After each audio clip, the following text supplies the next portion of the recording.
பொங்கல் தமிழர் திருநாள். இயற்கையை நம்ம எல்லோரும் வணங்குற நாள். ஒவ்வொரு வீடும் மதம் மறந்து சமத்துவமாக கொண்டாடுற ஒரு நாள். எவ்வளோ அழகான நாள் அது. தாவணி கூட மண்ணை தொடும். அப்போது வீதியில் கேட்கிற குழு சத்தத்தில் நம்ம தெரிஞ்சுக்கலாம் தேவதைகள்லாம் நடந்து போகிறாங்கன்னு. கோயிலில் கடவுளும் கூட அந்த தேவதைங்களுக்கு பொங்கல் வாழ்த்து சொல்ல காத்திருக்காருன்னு சொன்னால் அது மிகையல்ல. சீரிப்பாயின் ஜல்லிக்கட்டு காலை அடக்க 1000 காளைகள் காத்திருக்கும். அந்த 1000 காளைகளில் ஒரு காளை எப்படியும் ஜெயிக்கும். அந்த ஜெயிக்கிற காளைக்கு 4 கால்கள் இருக்கலாம், இல்லை 2 கால்கள் இருக்கலாம். வேட்டி கட்ட தெரிலனாலும் அந்த நாளில், அந்த பண்டிகை நாளில் வேட்டியை மடித்து கட்டுற பசங்களும் அவங்க வீட்டு முன்னாடி அவங்க கட்டுற கரும்புக்கும் எப்போவுமே தனி கெத்து உண்டு. பச்சரிசியும் வெல்லமும் கலந்து, இல்லை அது மட்டுமா, அன்பையும் சந்தோஷத்தையும் கலந்து அம்மா பண்ணுற அந்த பொங்கலுக்கு இணையான ருசி உலகத்தில் என்னவா இருக்க முடியும்? பச்சை பசேல்னு வயல்வெளி, அங்கங்கே பறக்கிற பறவைங்க, குளிர்ந்த சூரிய ஒளியில் சூடு கொஞ்சம் ஏறுது. காற்றுல ஒரு மாற்றம், புது வசந்த காலம் பிறக்குது. பயிர்கள் எல்லாம் அறுவடைக்கு காத்திருக்குது.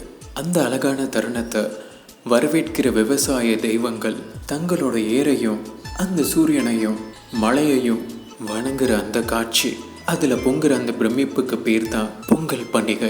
கிராமத்தில் பொங்கல் இவ்வளோ அழகுனா, அந்த பொங்கல் தினத்தில் நகரத்தில் வாழ்கிற மக்கள் தங்களோட சொந்த ஊருக்கு போகிறதும், அப்படி முடியலன்னா நகரத்தில் இருந்தே நாம் சாப்பிட்ற அந்த சாப்பாட்டை தர்ற அந்த விவசாய தெய்வங்களை நினச்சி அவங்க நல்லா இருக்கணும்னு வேண்டுறதுனால இந்த பொங்கல் நாளுக்கு உழவர் திருநாள்னு பேர்.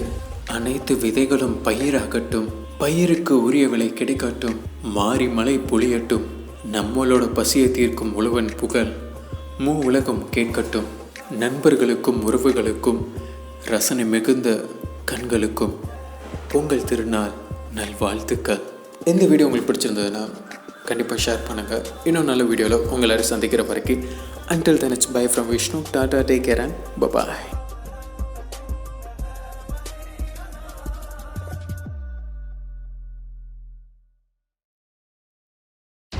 உலகெங்கிலும் வாழும் உடன்பிறவா நண்பர்களே, நண்பிகளே, கவிதை கேட்குறது இல்லை கவிதை எழுதுறது இல்லை தமிழ் மொழி ரசிக்கிறதே உங்களுக்கு ரொம்ப பிடிக்கும்னா இந்த தளம் உங்களுக்கானது.